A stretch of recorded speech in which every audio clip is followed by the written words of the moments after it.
Kung masaya tayo pupunit ang awit sa gabi ito. God, hallelujah. Tapak natin ating mga kamay habang tayo maawit kung sigang awitin. God is good.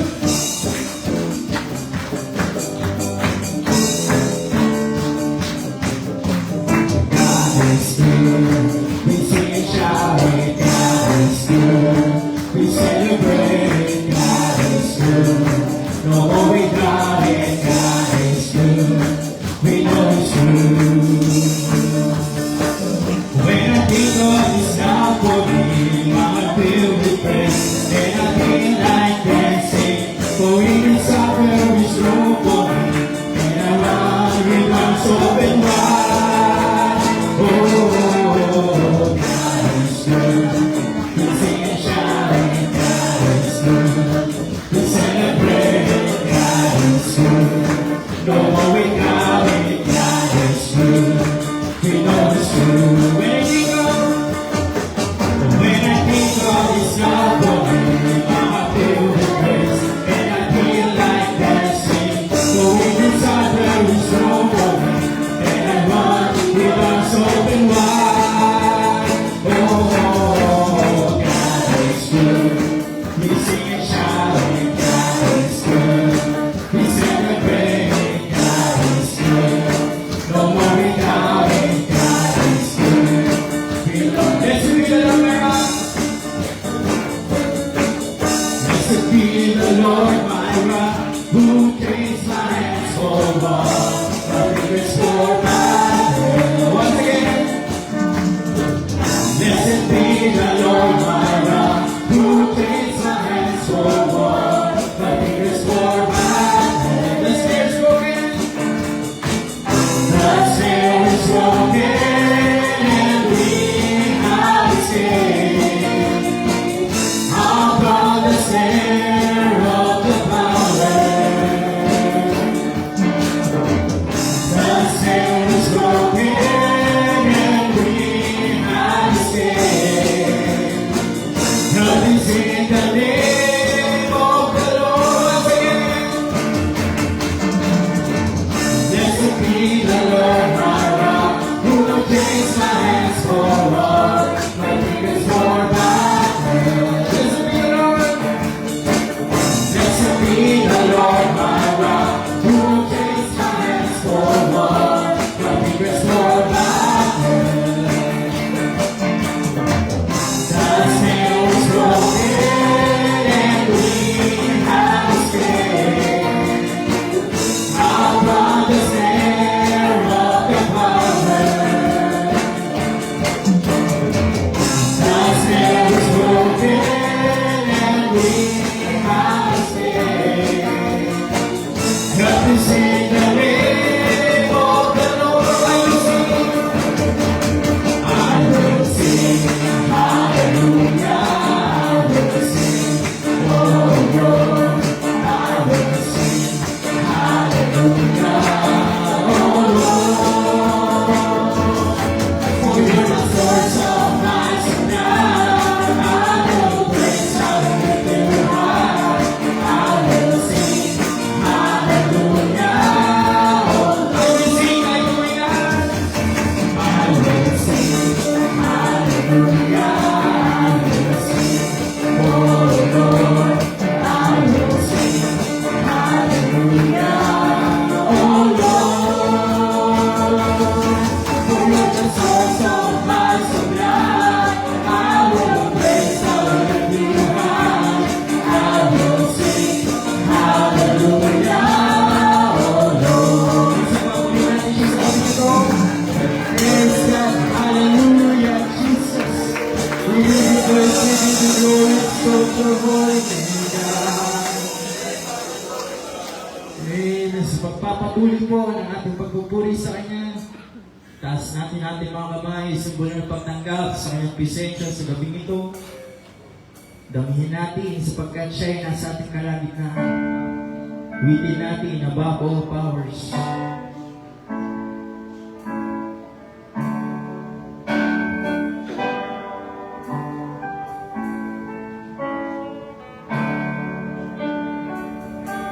Above all power,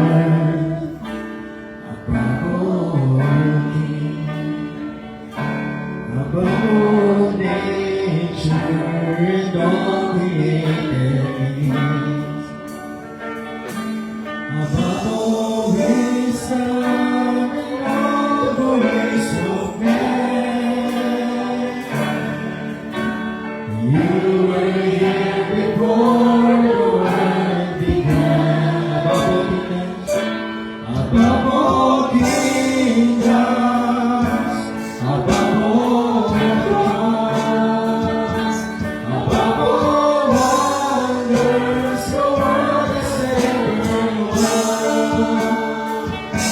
above all world and treasures of the earth. There's no way to measure what you are.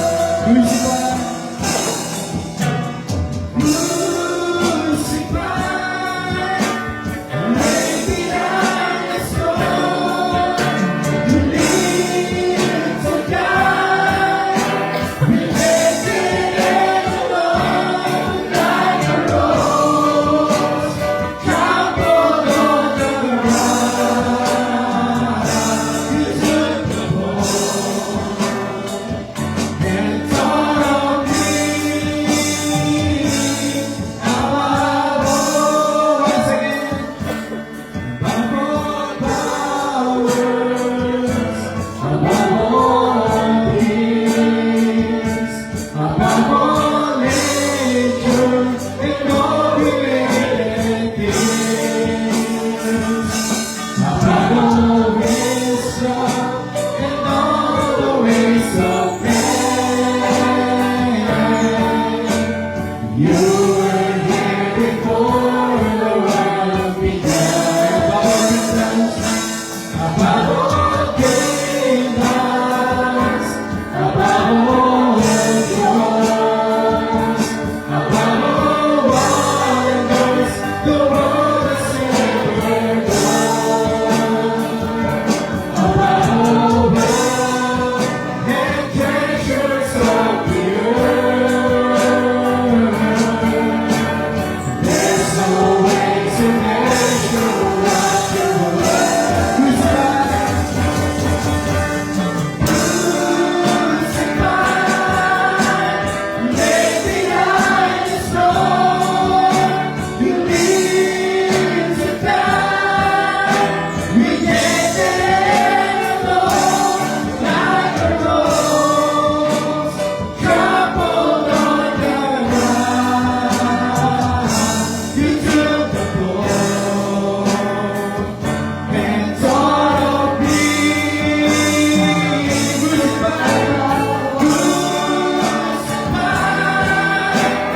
laid behind the stone. You live to die, rejected and alone, like a rose trampled on the ground. You took the fall and thought of me above all, like a rose trampled on the ground. You took the fall and thought of me above all. Isa lang ang nakuha ng buhay sa Kristo. Hallelujah! Hallelujah! Higit na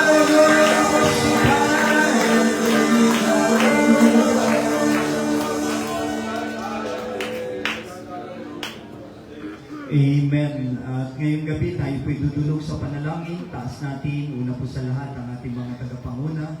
Buhat kay Pastor Greg, Sister Lisa Mitchell, Pastor Jesse, Sister Angel Clark, Pastor Joe Campbell, at ang ating national leader, Pastor Alberto, and Sister Susan Di Cepeda. Ang mga misyonary, mga kapatid, patuloy nating itaas. At ganun din ang bansang India. Ito yung tinitibok ng puso ng ating pong national leader. At kung meron din kayong nararamdaman patungkol sa pagmimisyon, ipag-pray po natin sapagkat maraming mga pinto ang bukas, mga kapatid. At kung mag-a-abroad ka, yan ay pangarap mo lang. Pero kung mag-a-abroad ka at isasama mo yung ministry, mga kapatid, tinupad mo yung pangarap ng Diyos.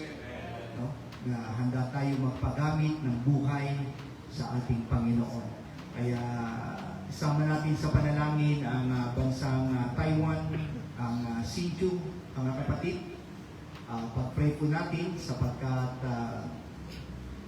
kagagaling ko lang sa revival sa Taipei at ganoon din sa Hsinchu. Yun yung pangalawang corpus natin, mabalikan yung gawain doon. At napakagandang ginawa ng Panginoon. Merong mga inililigtas doon at kasama ko si Pastor Alan, si Brother Eric, at ganoon din si Sister Sonia. Nakita nila mga tao ay talagang uhaw sa salita ng Panginoon. Kahit nandoon sa mall, sa pasyalan, mga kapatid, pag sinabi mong ipapanalangin ka namin, ay tanggap nila. At ang maganda rito, meron po isang Taiwanese, kasi hindi ko nang bababanggit ito mamaya. Merong isang Taiwanese doon sa revival, dumalo siya, at narinig niya sa labas ng kalsada ay merong nag-aawitan, so dumalo siya, mga kapatid. At isa po siyang mananampalataya at ang kanyang mister ay Amerikano. So mga kapatid, hindi man kami magkaintindihan pero yung espiritu namin ay nagkukunik. Kaya sabi niya, ito yung church na hinahanap ko na yung pangangaral ay umaapoy. Kaya nung dumalo siya ng gabi hanggang matapos ang revival, hindi siya umabsent. At ang maganda ron mga kapatid, nung narinig niya na plano natin magbukas sa Hsinchu, nag-pledge siya ng 2,000 NT. No? Wala pa yung gawain doon. Kaya sabi niya, welcome ang mga missionary sa aming bansa. Kaya ito yung dapat isa sa itibok ng ating puso. Na yung ibang mga bansa ay tanggap na nila ang ebanghelyo ng ating Panginoon. At may mga kapatiran tayo na willing na sumuporta. Ang maganda rito, ang Taipei Church ay aalalay sa atin sa tao at ganun din tutulungan tayo. Kaya mga kapatid, pwedeng mapabilis, pwedeng mapatagal, depende ho yun sa desisyon na gagawin natin. No? Kaya ang ating pong vision ay hindi lamang umabot rito, kundi maging sa ibang bansa. Kaya ipag-pray po natin, tamang tao, hallelujah, ng Diyos ang siyang humipo sa bawat isa sa atin. So meron kami ritong 5 aplikante pa Taiwan. At pinapayagan ko yun sapagkat pagdating doon ay magkakaroon naman tayo ng gawain. Ang mahirap, pupunta ka doon sa isang bansa na wala naman mga kapatid, Father's house. No? Mamamatay ang yung spiritual. Kaya lawak-lawakan mo ang pangitain, huwag lang barangay. No? Huwag lang barangay, kundi lawakan natin. At ito yung magandang ginagawa ng Panginoon. Siyempre, mga regional leaders, district leaders sa kanilang conferences, crusade, pioneer rally, harvesters homecoming, taas natin mga kapatid sa panalangin, at ganoon din ang ating iglesia rito sa Las Piñas, sa obligasyon at responsibilidad, at ang inyong lingkod, ganoon din ang aking pamilya, patuloy nating ipanalangin o patuloy kaming humihingi ng panalangin, na kalakasan. Ito lang naman hinihingi ko sa Diyos, bigyan ako ng Panginoon ng kalakasan. Mapaglingkuran ko ang church at ganoon din ang aking pamilya. Pastor Jets, Sister Karin Celes, Pastor Joel Serranis Hispano, Pastor Richard, and Sister Ruth Caba, Pastor Alan, Sister Sonia Tablada, Pastor Mark, Sister Ruby Budota, Pastor Rocky, Sister Joanna Patalin Hope, Pastor Ram, Sister Lorna Soria, Pastor Renato, and Sister Betty Suruiz. Ang Heartless Family, Sister Merlita Esteban, Imelda Amores, Alex, and Sister Chrissy Granadil, mga kapatid ang mga negosyante, at kagalingan mga kapatid sa ating mga kapatiran na patuloy na humihingi ng panalangin. Pastor Rick Cordero, meron siyang meningitis, Dito Yuseli Sr. for recovery, Leo Hilot for recovery, Sister Linda Aba, mga kapatid, patuloy natin panalangin at siya ay daraan sa chemotherapy. Kaya ipag-pray po natin, meron siyang breast cancer. RJ Navarez, meron siyang gallstone, at ganun din complete healing kay Ella Corpus, kapatiran natin, bagong dumadalo rito from Samoa. mga kapatid, Father's House doon. At natutuwa siya dahil ang bahay nila napakalapit lang dito sa Father's House. Kaya ginugol niya at nasumpungan niya ang Father's House. Kaya umiiyak siya mga kapatid. Sabi niya, salamat. No? Salamat. Itong pagpunta ko dito ay may purpose. Actually, yung kanyang mata ay pinagaling na ng ating Panginoon.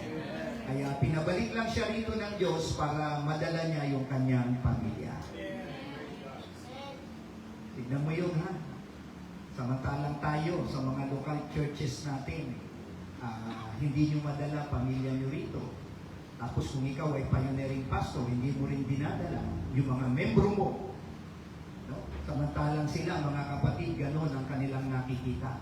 Kaya ito po ay hamon sa bawat isa sa atin. Ito ay spiritual reunion, family reunion. Ako, makapamilya ako, mapagmahal ako sa pamilya.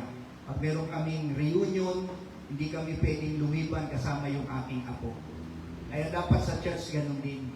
Spiritual reunion ito. Dalahin natin yung ating mga convert. Alam mo bakit? Kasi kailangan mo kami. Amen. Amen. Sige, malalaman mo yan. Kailangan mo mother church mo. Hindi sa pinapanalangin ko. Kaya ngayon pa lang, makuha na ninyo kung ano yung ginagawa ng mother church. At higit sa lahat, isang espiritu tayo at isang pangitain. Hallelujah. Kaya abutin natin ang ating mga bayan sa tulong at biyaya ng ating Panginoon. Sa mga kapatiran abroad, mga kapatid, Ella Malinaw, J. Marie Rapsing, Jean Macaraig, Belgar Villarde, Roxanne Esteban, at tulad ng nabanggit ko, meron kaming 5 aplikante rito para sa Taiwan. No? Kaya pag-pray po ninyo ang favor ng ating Panginoon. Kaya ngayong gabi, maaaring nandirito ka, pwede ba makita ang iyong kamay? Habang lumalapit ang ating pastor sa San Jose Nueva Ecija, pangunahan tayo sa panalangin. Minsan pa ating pumitaas ka ang ating mga kaibigan sa ating Panginoon. Hallelujah! Sambalalashya Handa! Sambalalashya Handa, we give you praise. Move your spirit, O God, in this place in Jesus' name. Hallelujah! Hallelujah! Hallelujah! O Panginoon, muli Panginoon, sa gabi ito kami dumudulog sa abang at biyaya ng iyong trono, Panginoon. Muli Panginoon, kami Panginoon ay puspusan mo, Panginoon, ng mga langit, Panginoon, na pangitain. Gawayan mo, Panginoon, ang gawain mo, Panginoon, ganoon din ang mga pangalang nabanggit, ang mga vision, Lord God, mula sa aming leader, Lord God, tumaloy mula, Panginoon, sa pinakamababang, Panginoon, mga manggagawa, Panginoon.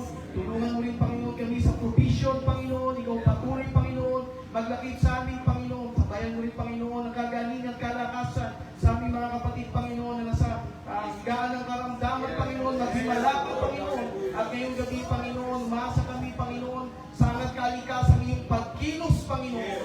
Baba mo, Panginoon, ang dalang Espiritu, Panginoon. Samahan mo, Panginoon, ang bawat isa, Panginoon. At ikaw patuloy, Panginoon, maitaas, Panginoon, sa apat na sulok, Panginoon, ang lugar na ito. Kung puso kami nagpapasalamat sa nag-iisang Diyos, sa banal pangalan ni Kristo Jesus, ay magsabi na, Amen. Amen. Huwag na tayong umalis sa ating kinakatayuan. Tanggapin natin ang bawat isa. For the Lord is my power, and He gives me the power to tear down the world of the enemy. He has given me the power, He will crush the power, and give the power of darkness. Feeling my body.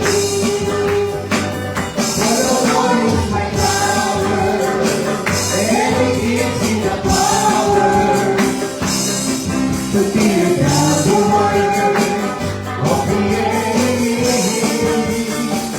He has given me the power, He will crush the power, and give the power of darkness underneath my feet. Sa aming pabalita para sa mga taga-Las Piñas, ang ating Sunday School ay 9 a.m. Tayo po'y nagpapasimula at ang ating morning service ay 10 a.m. Evening service ng linggo ay 6:30 p.m. Wednesday evening service ay 6:30 p.m. At ang ating pong panalangin Lunes hanggang Sabado. At ang ating panalangin, at kung meron man kayong pagkukonsulta mga kapatid, nandiyan po yung numero ng aking pong cellphone. At paalala lang ha, yung aking FB account ay na-hack. No? So, pag may nanghingi ng pera, hindi ako yun. No, hindi ako yun ha. Kaya, paalala lang yan sa bawat isa. At ang ating pong pastors meeting, July 10, umaga po yan, ng Friday. At ang ating pong discipleship naman sa gabi, men's discipleship class ay sa gabi, sa Mandaluyong.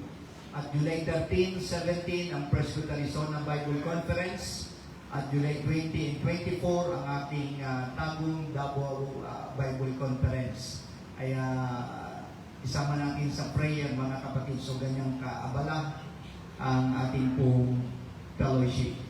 Hallelujah. So wala na po akong nakalimutan at sa pagpapatuloy ng ating gawain, tayo makakapakinig, mga kapatid, ng ulat sa ginagawa ng Panginoon. Ipakilala ninyo yung inyong mga asawa at ilan ang naligtas. Yun lang ang gusto naming marinig, no? At mga kapatid, kasi dito pa lang sa Mother Church, masanay na kayo para pagdating na mag-report kayo doon sa konferensya, ay alam na ninyo yung inyong sasabihin. No? Kaya makakapakinig tayo ng ulat buhat sa mga bayan-bayan na ginagawa ng ating Panginoon. Unahin natin ang pinakamalayo, ang Muñoz, Nueva Ecija. Palapakan natin mga Panginoon. Amen. Isang magandang gabi po sa inyo lahat. Pastor Joel po, kasama ng aking may bahay, Sister Alice. At ibabahagi ko lang po yung ginagawa ng Panginoon sa Muñoz, Nueva Ecija. Napakabuti ng Panginoon.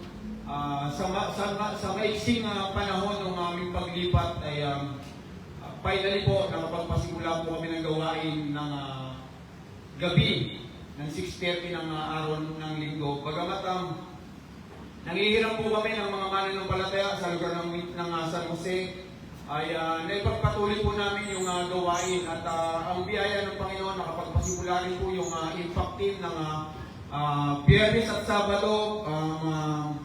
Ako pinagpapasalamat sa lahat ng mga naging kabahagi ng gawain yun. Nakita po nila yung mga tao na talagang sa mga lugar na kung saan may mga pangangaralan, doon sila talagang binibigyan nila ng lugar yung mga ating mga speaker para lang makapakinig sila. Ganun sila ka-willing sa pagpapahayag ng mabuting balita. Kaya nakakatuwa po na marami pong ginagawa ang Panginoon na pagliligtas. Ganun din po sabi nga po kay Pastor Jer kung nakaraan na nakapagpadalawang gawain kami ng gabi. At ang nakakalungkot po, pagdating po ng 6:30, yung establishment po sa paligid, dahil palengke po sa amin, sarado na po. Dahil po probinsya po siya, wala na pong tao. Kaya mahirap po talagang magsidalo. Kung meron mang maging mananampalataya, mahihirapan pong makadalo. Kaya sabi ko po kay Pastor Jeff, kung maaari, pwede na akong makapagpasimula kahit na palakpak lang ang gawin namin. Magpapasimula kami ng linggo ng umaga. At meron nga pong isang pamilya roon na nagbibihis kami, gumagayak po kami araw ng linggo.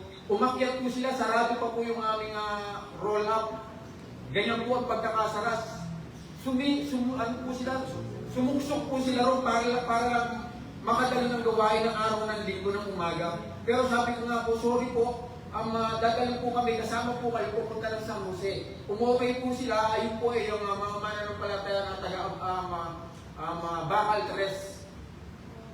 Sa madaling sabi, nakadalo po sila ng San Jose at nakuha namin yung kanilang mga pangalan, subalit di namin nakuha yung kanilang number, yung kanilang address. Ipinanalangin po namin ni Sister Alice na magbigay sa Panginoon ng tanda para makita namin yung mga kabataan dahil yung kanila pong magulang para ay umalis na, pumunta na ng Taiwan. Pinanalangin namin, Panginoon, kung kalooban mo, ipakita mo sa amin yung mga kabataan. Pinuntahan namin yung school. Pinuntahan ko po yung school. Isang umaga, hindi ko po nakita yung tatlong kabataan. Umuwi po ako. Pangalawang araw, humayo kami Sister Alice. Sabi ko, Panginoon, muli mo pong ipakita yung tanda kung kalooban mo sa amin yung mga bata na yun. Biyaya po ng Panginoon, isa rin sa tatlong mga kabataan nakita ko. At binigay nila sa amin yung kanilang address. Hinanap namin yung kanilang address at nasumpungan namin yung kanilang lugar.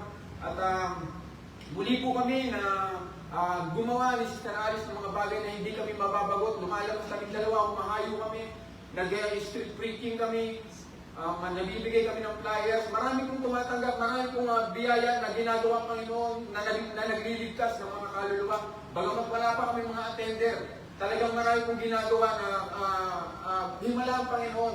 Sinusubukan din po namin na manalangin na inililihans namin ng pagpapagaling.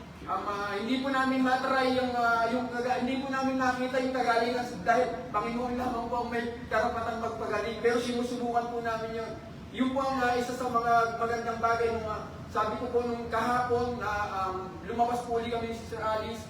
Nag-street preaching kami sa umaga, pagdating na hapon, pinuntahan namin yung kabataan. Merong isang lugar doon na daan, shortcut po siya, papunta sa bahay ng pamilya. Sabi ko, Panginoon, kung itong lugar na to, kalooban mo, dito kami dadaan.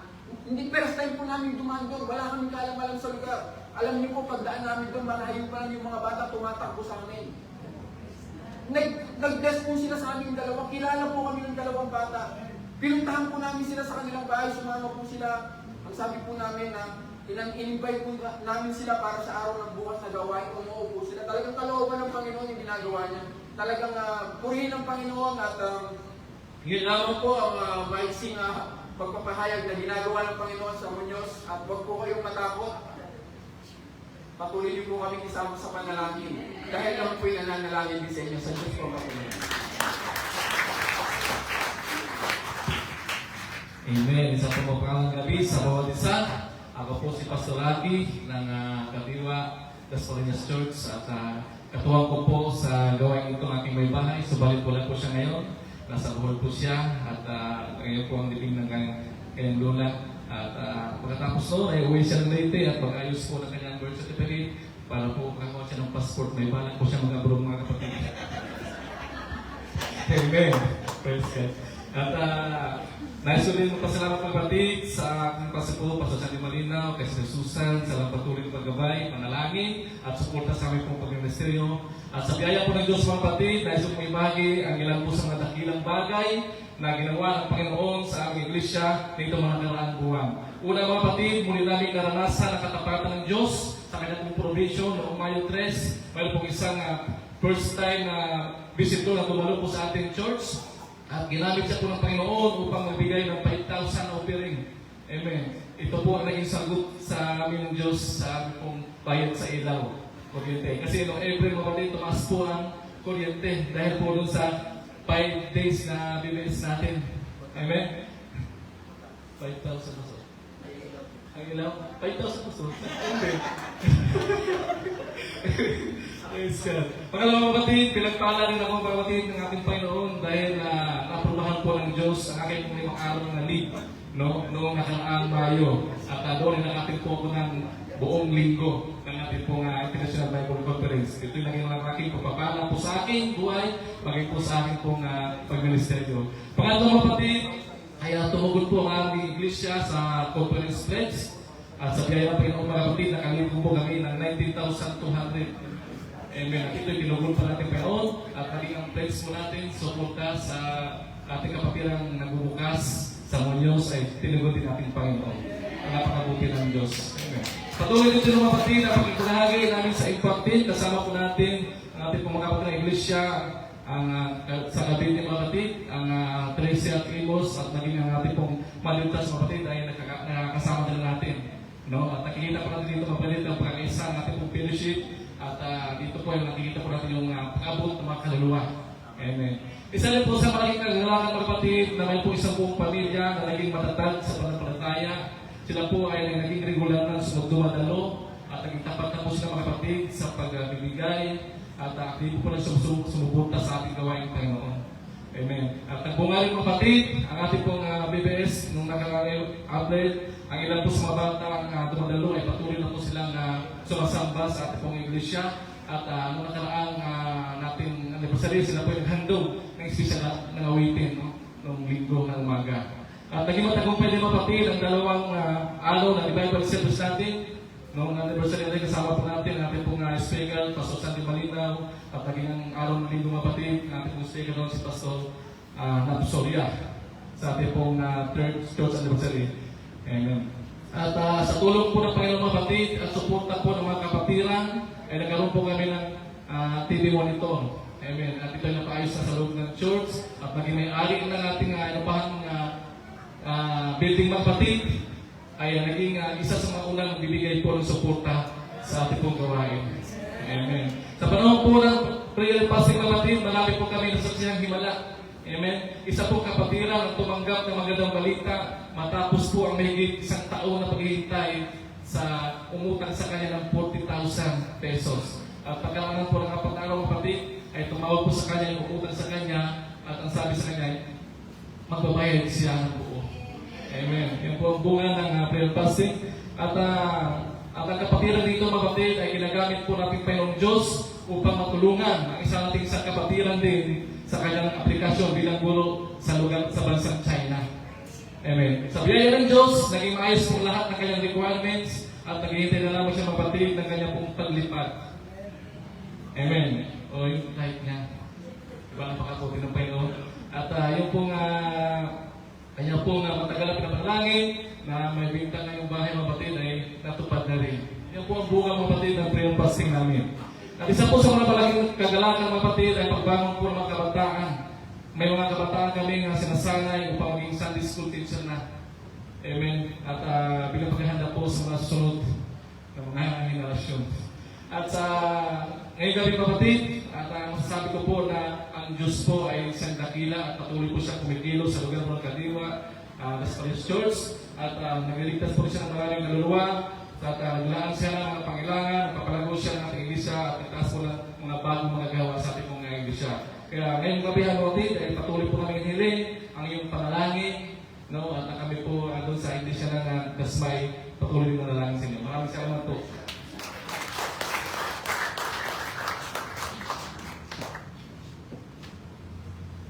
Amen. Praise God. So, tayo naman po ay dadako sa isa pang mahalagang gawain, ang ministeryo ng pagbibigay. Amen. Hindi po handa na sa ministeryong ito. Amen. Kaya lang, pag parting ganito, ako ang kinakabahan. Praise God kasi hindi ko mapagtanto yung mga tingin ninyo sa akin.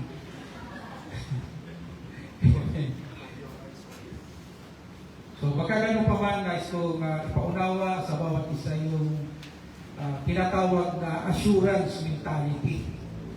Ang ibig pong sabihin nito mga kapatid ay isang spiritual mindset na kinakailangan manifest sa bawat mananampalataya.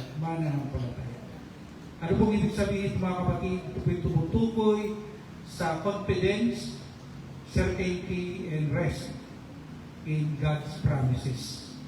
So alam natin na ang Diyos ay tapat sa kanyang pangako. At dapat ma-mindset natin na magmula na tayo po ay pag-ibanan ng palataya, dapat buo na sa atin yung kumpiyansa, pagtitiwala, at kasiguruhan na tayo po ay gumagawa, sumusuporta sa gawain ng Panginoon. Sigurado, meron po ba mga kapatid? Dahil may pangako naman ang Diyos. At huwag natin ibase ang ating nararamdaman sa emosyon. Kasi kung minsan mga kapatid, yung emosyon ay mandaraya. Lalo na sa parte ng pagbibigay. Amen. Ano po yung mga emosyon na nararamdaman ng bawat isa, lalo-lalo na kapag nakakapakilig na ng pagsuporta, pagbibigay sa gawain ng Panginoon. Unang-unang emosyon na naghahari sa isang tao kapag pinag-uusapan na yung pagbibigay, yung daw. Pag-aalinlangan. Kaya ito yung opposite ng kumpiyansa, ng confidence. Nagdududa tayo. Ano ba, sa pagbibigay ko ba, may patutunguhan ba ito? Ano ba sa pagbibigay ko, talagang bang ginagamit ito sa tamang paraan? Maraming pumapasok sa ating mga kaisipan. Kaya ito ang isang dahilan kung bakit pumipigil sa maraming magbigay ng nararapat at pagsunod sa prinsipyo ng pagbibigay.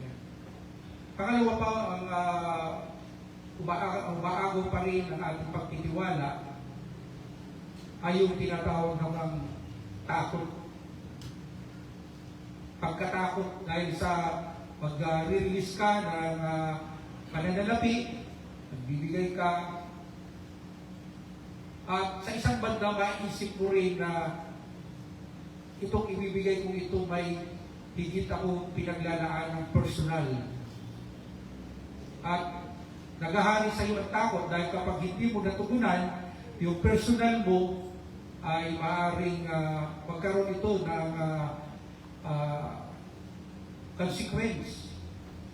Maaaring kung pinaglalaanan mo ay sa bahay, sa kuryente, sa tubig, yan ang mga pangunahing kinakatakutan ng maraming mananampalataya, lalo-lalo na tuwing katapusan ng buwan. Amen po ba mga kapatid?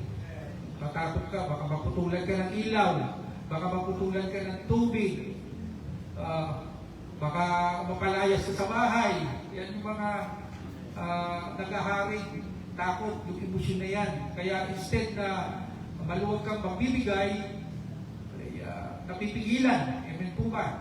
May pangailangan ng mga anak ko, tuition fees, mga allowances, lahat yan nagtutulog sa iyo ng takot. Kaya yung may puso ka naman na magbibigay. Kaya lang yung takot na yun ang nananaig. Kaya hindi ka makapagbigay.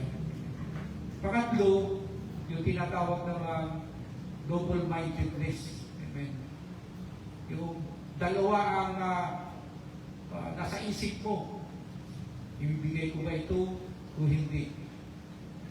Nagdadalawang isip ka. O kaya, kung isa naman, may nakaready ka na, nahabol ka na, mga previous na hapon, o magbibigay ako ng ganitong halaga na ipangako ko na ito. Pero pagdating na nung araw na, pagbibigay talaga, kailangan na, malaki ata ito hatiin ko na lang. O kaya bawasan ko na lang. Kaya ito po yung nangyayari sa ating mga kapatid. Magiging padalwahin ang ating isip. At tandaan natin mga kapatid, kung buo sa ating puso't isipan yung pangako ng Diyos, mapaglalabanan natin ang lahat ng ito mga kapatid. At makapagbibigay tayo ng pinakamabuti sa ating Panginoon. Kaya sabi nga po sa 2 Corinthians 5:7, for we walk by faith, not by sight. Kadalasan kasi mga kapatid, tinitingnan natin yung nakikita natin parang alanganin, parang mapapahamak ako, parang may magsasuffer ako.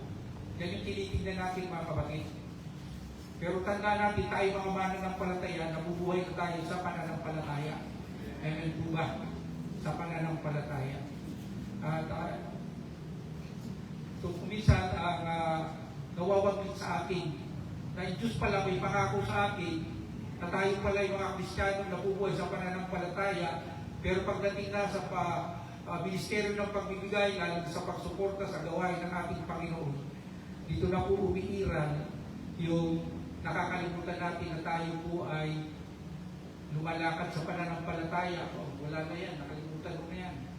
Yung isa naman, at tinitingnan mo na yung kasiguruhan at yung magiging resulta ng pagbibigay mo kung sakali, maapektuhan yung nakaset mo na mga dapat bugulan. Kaya tandaan natin mga kapatid, kahawakan natin yung assurance mentality. Huwag natin pairalin at papagtagumpayin yung ating emosyon, yung pag-aalinlangan, takot, at padalwahing isip. Amen. Sa gabi nito mga kapatid, ano ang nararamdaman mo? Nararamdaman mo ba yung tatlong nabanggit ko? Pag-aalinlangan, takot, padalwahin yung isip mo. Alin dyan? Dapat nating mag-aaping yan. Dapat nating ma-overcome yan mga kapatid. Sapagkat habang nag-ahari yan sa ating mga puso, sa ating mindset mga kapatid, at hindi yung assurance mentality, hindi ka makapagbibigay ng sapat sa ating Panginoon. Sabi nga po, God moves when you move. Ano po ibig sabihin ito mga kapatid? Kapag kumilos ka na may katapatan sa Panginoon, pagtitiwala, kikilos din ang Diyos sa buhay mo. Amen po ba? Matindi ang pangangailangan mo ngayon. Makaharap ka sa malaking gastusin, mga guguling, pangangailangan sa iyo, sa pamilya mo, sa lahat ng mga pangangailangan mo sa iyong tahanan. Meron ka dyan. Mga kapatid, nag-aalinlangan ka, pero sa pagkakataon ito, susubukin ka ng Diyos. Amen. Gusto mong matugunan yung pangangailangan mo, gapiin mo yung nararamdaman mo yan at ibigay mo ang pinakamabuti sa Panginoon, yung nararapat. Amen po ba? Sino magbibigay sa gabi nito? Amen. Praise God. So, pakunahan tayo sa pag-iikong natin ang nagtalog ni Brother Alex. Dakilang Diyos, salamat po sa gabi nito. Sama-sama po kami magkakaloob ng mga ikapaghandog. I-bless nyo ito, ito i-secretly ito maapaw. Ang dalayan ko sa pangalan ni Jesus. Amen. Amen. Praise God. We will bring the sacrifice of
Amen. Bago ang pakikinig ng salita ng Diyos, ang mga asawa ng pastor ay maghahandog ng makalangit na awitin. Palapakan natin ang ating Panginoon.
Wala ba kayong mga kamay?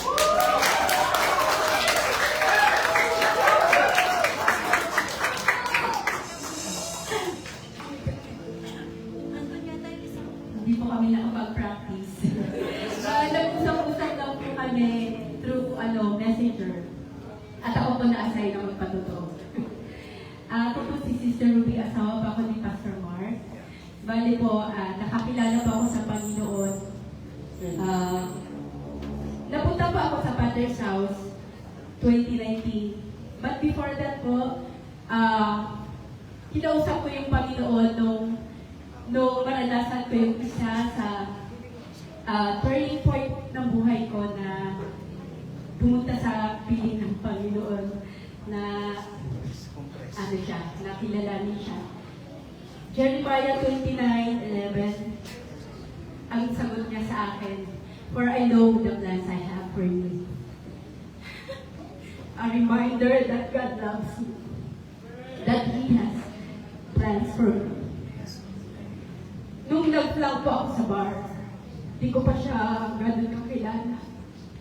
Kung saan-saan po ako pumupunta para pumasalon, kaya lahat ng santo, santa, tinawag ko na, pero hindi inalaw ng Panginoon na pumasa ako.